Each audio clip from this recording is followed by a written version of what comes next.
سەعاتەکانی پێدانی کارەبای نیشتیمانی کەمتر دەبێتەوە و پەرلەمانتارێکیش ئاشکرای دەکات حکوومەتی هەرێمی کوردستان ڕۆژانە 1 ملیۆن دۆلار دەداتە کۆمپانیایەک بۆ 24 یەکەی بەرهەمێنانی کارەبا کە زیاتر لە مانگێکە دەیەکەیان لە کار کەوتون کە بەو هۆیەوە 1200 مێگاوات کارەبا تەنها لەو یەکانەدا کەمی کردووە. فایق مستەفا ئەندامی لیژنەی وزە و سەرچاوە سروشتیەکان لە پەرلەمانی کوردستان بۆ پەیام ئاشکرای دەکات حکوومەتی هەرێم 1 ملیار و 300 ملیۆن دۆلاری کارەبا قەرزارە و بڕواشی وایە گەربێت و لە کاتی بەرزبوونەوە و نزمبوونەوەی پلەکانی گەرما کارەبای کارگە و بەشێک لە کۆمپانیا و شوێنە تایبەتەکان بخرێتەوە سەر کارەبای هاوڵاتیان کە بەرپرسانی حیزبی و حزب لە پشتیانەوەن ئەوە ڕێژەیەک لە کەمی کارەبای نیشتیمانی چارەسەر دەکرێت.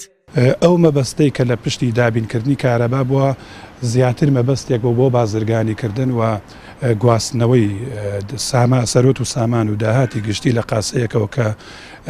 پێڵێن قاسەی حکوومەت و مڵکی خەڵکە بۆ قاسەیەکە قاسەی حیزبە لە ڕێگەی کۆمپانیەکانەوە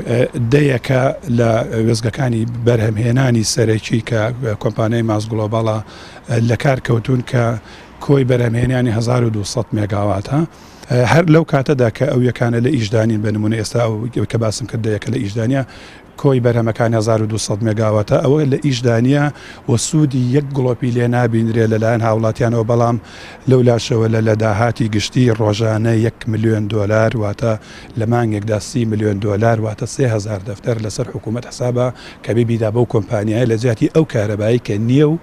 کە ئەو وەحدانی کە وەستاون. بە پێی وتەی بەڕێوەبەری گشتی کارەبای سلێمانی بڕی پێدانی کارەبا بۆ سلێمانی 550 بۆ 600 مێگاواتە و ئاشکراشی دەکات نزیک بە 400 مێگاوات لە کارەبای هەرێم بۆ کارگە و شوێنە تایبەتەکان تەرخان کراوە و لە پرۆژە و بەرنامەیەکیشیاندا هەیە پێدانی کارەبای نیشتیمانی بە هاوڵاتیانی پارێزگای سلێمانی سنووردار بکەن. ئەو کارگە گەورانە کە بە کارەکانی ئیسیسمانێن و بەرهێنانیان پێوترێ و کارگانی کە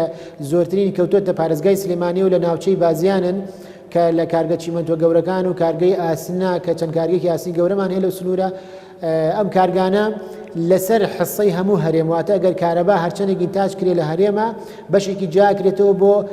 ئەو کارگانە و بەشێکیشی ئەنێرێ بۆ ناوچە دابڕێنراوەکان لە کەرکووک و لە مووسڵ و لەو شوێنانی کە هاتوونەتەوە سەر هەرێمی کوردستان کامە خۆی مەزەنداکە بە 400 بۆ 500 مێگاوات لەم کاتەدا کە زۆر جار لەوە کەمترە. وێزیەکانی بەرهەمێنانی کارەبای دوهۆک و هەولێر و چەمچەماڵ لەلایەن کۆمپانیای ماس گلۆباڵەوە بەڕێوە دەبرێن لە ئێستادا تەنها 1800 مێگاوات کارەبا بەرهەم دێهێنن لە کاتێکدا توانای بەرهەمێنانیان 4000 مێگاوات کارەبایە. وێزیەکانی خوڕمەڵە و بەعادرێ کە بە نەوتی ڕەش کار دەکەن لەلایەن کۆمپانیای کاری نزیک لە پارتیەوە بەڕێوە دەبرێن و وێزگەی خوڕمەڵە کە توانای بەرهەمێنانی 640 مێگاوات کارەبای هەیە کەمتر لە 400 مێگاوات کارەبا بەرهەم دێنێت و زۆرترین گەندەڵی تێدا دەکرێت. وێزیەکانی تاسڵوجە و بازیانیش لەلایەن کۆمپانیەکانی نزی لە یەکێتیەوە بەڕێوە دەبرێن و وێزیەکانی دوکان و دەربەندیخانیش لەلایەن خودی حکوومەتەوە بەڕێوە دەبرێن کە توانای کەمترین بەرهەمێنانی کارەبایان هەیە و پێدەچێت لە ساڵی داهاتووشدا ئەو توانایەشیان نەمێنێت.